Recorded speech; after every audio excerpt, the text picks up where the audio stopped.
I also want to talk to you about a story that we were talking about before we went on the air, and it really caused about 25 minutes of real heated discussion, and I think we're all on the same page here. There's a line, I'm just not sure where that line is, and I am so far the other way now that I could be wrong. I'm so far away of getting the state out of our life entirely. My daughter has been kidnapped by the state, and that's quite a charge to make. I agree. Do you agree, Stu? In this story, absolutely. Do you agree, Pat? Oh, yeah. Jeffy? Absolutely. Yeah. We all agree. This is the state kidnapping a child. And it was the lead story last night. It's the third largest story now. But I'm telling you, it's something that everybody needs to be reading. It's kidnapping. A hospital takes custody of a teen because her parents were too active in pursuing her health care and what they thought was right. Too active and too involved. You're not going to believe this story. We'll share it with you in just a second. All right, I want to tell you about a 15-year-old girl that has been stuck in a Boston hospital after the medical facility took custody of her when her parents argued against her diagnosis. For 9 months, she has been sneaking messages to her parents in Connecticut through folded origami notes. Her father said, "This is kidnapping." The local news station investigated the case. The judge later issued a gag order and has the background leading up to the ongoing custody battle. She was diagnosed with, what is this, mitochondrial disease? How do you say that? Mitochondrial. Do you know what that is? It's a muscle thing, isn't it? Yeah, it's a muscle disorder of some kind. She was diagnosed a few years ago, genetic disorder, and that diagnosis, she lives a normal life. Last February, she had the flu, and she was admitted into Boston Children's Hospital to see a specialist. Almost immediately, a different team of doctors delivered a different diagnosis, and they said, "We don't think that's what she has." They said, "Okay, well, what does she have?" "Well, she has to stay here in the hospital because she has somatoform disorder," whatever that is. That is basically, and obviously I have no idea what I'm talking about. I'm getting this from the story. That is some form of mental disorder. And they're saying that she was suffering from a mental disease, not a muscle disease. Well, the family didn't buy into that. Within 4 days, the family was escorted out of the hospital by security, and they lost custody of their daughter because they said, "We don't agree with that diagnosis. We don't think that's what that is." And they said, "Well, you can't take her out of the hospital. She has to." Now, this is not some sort of disease that is life-threatening, that is going to be, spread and whatever. Do you remember the story in California where the family wanted to take their baby? Remember? What was the details on that one? There was something wrong, and the family said, "No, we don't agree with that, and we don't want our child treated." And it was not. It was like one of these things where it's not cancer. And remember, the police came in and bust down the door of the family's house and took the baby by force. This is the same kind of thing. The psychologist who has worked with Justina for 5 years and knows the family says the family is actually being accused of being too active in pursuing healthcare matters for their child. The doctors at the Boston Children's Hospital cited Justina's regressive behavior and that both parents were resistant toward recommendation and treatment plans. And so that had them call Child Protective Services. How dare they be resistant to anything they're told? Anything they're told. By authority. These are medical authorities. You they will know. comply. So now the state has control for 9 months. How is this story not? How does not everybody know this story? So we started talking about this, and look, I mean, the problem is we have so detached from common sense in Washington, D.C., and in our governments that I don't believe that the people that defend and uphold the truth and common sense are the ones with the badges, are the ones with the, with the authority. I don't think those are I don't think those are the people that defend common sense anymore. Now, let me ask you this. Does the state have the right to take your child and say, you're losing custody? If they're beating her, if they are abusing her, burning, we're going to burn that devil out with cigarettes. I think that we're pretty clear on that. But in this particular case where the daughter is sending notes, Mom and Dad, help me, does the state have a right? Now I'm going to give you two cases when we come back. I want you to think about, how does the state deal with a 15-year-old and their health issues? How does the state deal with a 15-year-old health issues? Is she in control of her own body? Does she have to check with anybody? Or can she do whatever she wants? What does the state tell a 15-year-old? And I also want you to remember Kathleen Sebelius saying, hey, we can't treat this lung disorder for that 9-year-old kid. You remember that? Think of those two things. Back in a second. We're talking about the story that is up on the Blaze. It's kidnapping. The hospital takes custody of a girl. Now imagine your 15-year-old daughter. You take her in because she has the flu, and you take her in, and you're told you've got to get out, and you're escorted out by police. You no longer have custody of your child because you disagree with the diagnosis. And so the parents now for 9 months have been fighting this. They have the judge put a gag order so nothing can get out, which is another thing that is absolutely wrong. That is absolutely wrong. I have a gag order? It's my daughter. I'm not going to speak out for my daughter. Can you imagine getting notes from your daughter? She's writing origami. She's making origami and giving them to her parents. She's basically writing notes to them hidden in the origami that's like, Mom and Dad, don't give up. Don't give up. Please help me. It's an amazing story happening here in America. This is Russia. This is the stuff that used to happen in the Soviet Union that we used to say, man, are we not blessed? That's why this is an evil empire. We can't find anything in this story so far that makes us side on anybody's side but the parents. But we've taken it a step further and said, well, even those people who say they want to treat their children in a different way, yams and pudding is the treatment that I'm going to give them. How do you draw that line and say they don't have a right? Now, if they're abusive, if they're insane, that's another thing. But if they are somebody that truly believes this is they're sane, but this is their religion, and their religion dictates that, no, I'm sorry, we do it this way in our family. I don't believe you have a right as a state to tell them. But that's not this case. This is a case of the doctors saying, we disagree with the parents. We're doctors. We know. They don't want to agree with our diagnosis, and so she's not leaving the hospital. She's staying with us.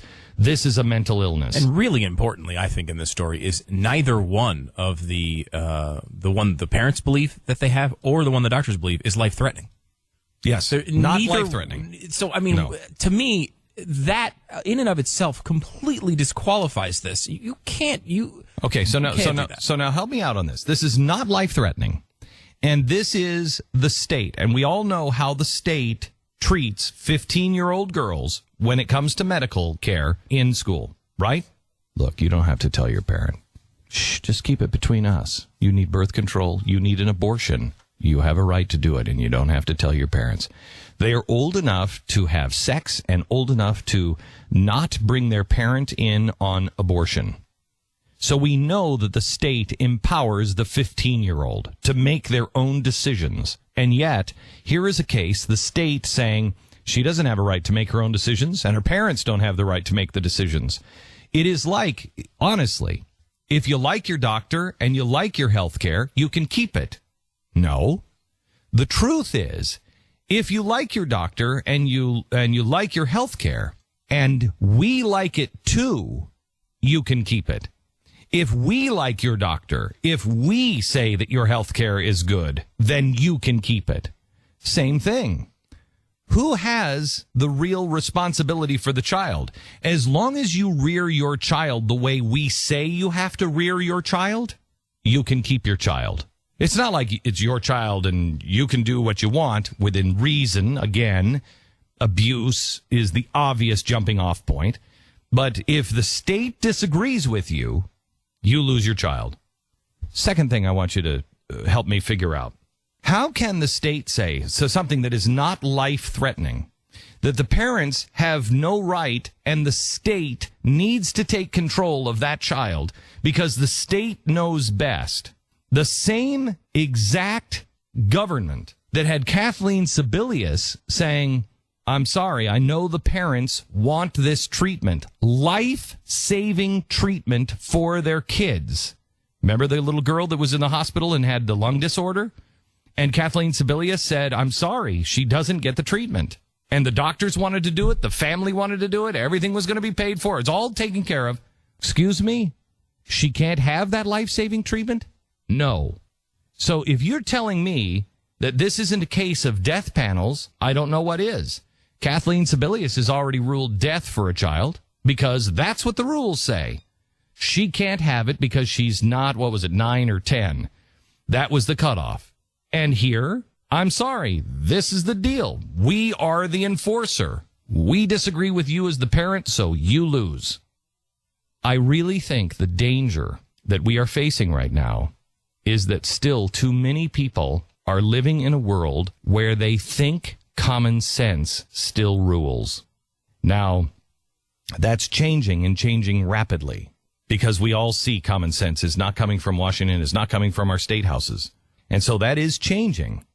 But we used to say, you know what, you've got a common sense. And I'm sure that the parents are wrong on this. And we used to just let it slide. But if you don't step up right now and say, no, the state does not have the right to do that because the state is now engaging in other areas, 2 + 2 = 7. And so the state is no longer the guardian of common sense, the guardian of decency, the guardian of right and wrong. Many times they are leading the parade of the wrong side. I don't trust them. I trust the American people, and that's where our founders were. Trust the American people. Trust mom and dad.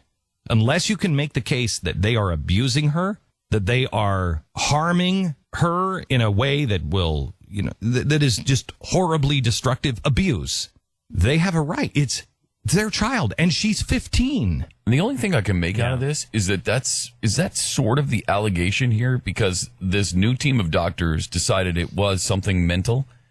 And are they alleging that it was the parents that caused this? They're saying that they were too aggressive. They're too aggressive. Look, if something is wrong, Pat, you have something wrong with one of your children right now, is going through a health scare. Mm-hmm. No doctor can figure out what it is. Mm-hmm. You know there's something wrong. He knows there's something wrong. Same thing with my daughter. Same thing with me. How many years I've been looking for, searching for something. Mm-hmm. Can't figure it out. Is it abuse? If this was happening, to keep trying to find the answer? No. Your daughter is saying, I hurt. So is the allegation because they're looking so hard, they're causing other issues? I think that's the way I read this. I mean, they're because a lot of this stuff is sealed. Now, again, it may come out that these parents are abusing her. Yeah, we're acting out with the information that we have now. We don't have any information because they have sealed this. However, what really makes this, to me, a case that is easily defendable is the daughter is smuggling notes out to the parents saying, don't give up on me, please. Don't abandon me. Please don't leave. Please keep fighting for me.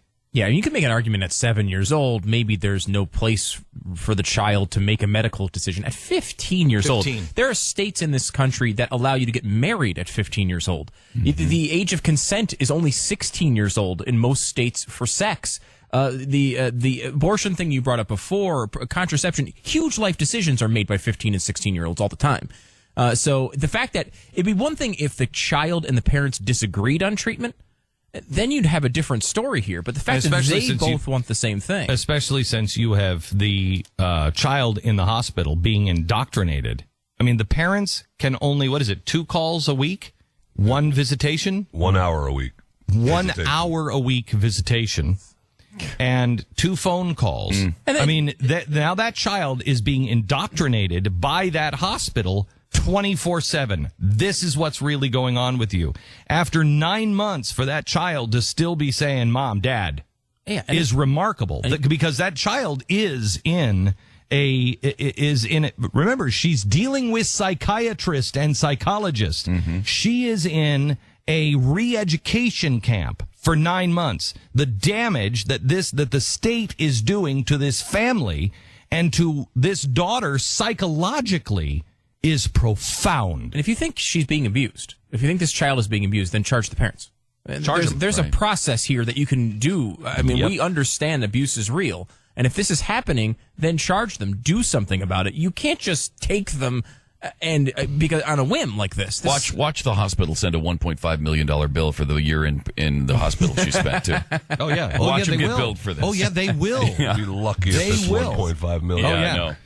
I want you to Facebook this and tweet this story and get this story out to as many people as you possibly can. It is abhorrent that this has been going on since February of last year, and nobody has really heard about this story.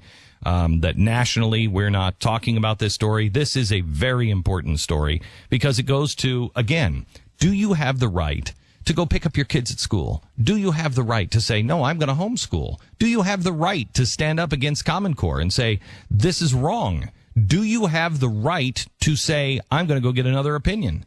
In California, this has already happened with one hospital where they said they took the child and said, we want another opinion. When they went to the other hospital, the doctors at the other hospital said, you're fine. Don't listen to those guys. And the first hospital called the cops on the parents, and they came and took the child away. Do you have a right? Who does your child belong to? You or the state? Is the state saying you can parent your child? Look, we're going to disagree on parenting stuff. We're going to disagree on healthcare choices. We're going to disagree.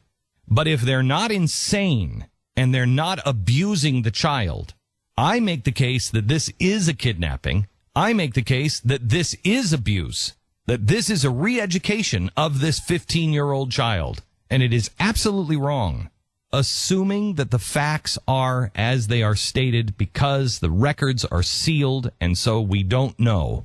But that's another issue. Why does the state have the right to silence parents and put a gag order in when you say, I want my child back? This is my child. You don't have a right to do this. Why does the state have the right to gag you? And could you be gagged? This is a really bad story. I want you to Facebook it and tweet it to as many people as you possibly can today. You'll find that at the front page of the Blaze. It's the headline is, "It's Kidnapping."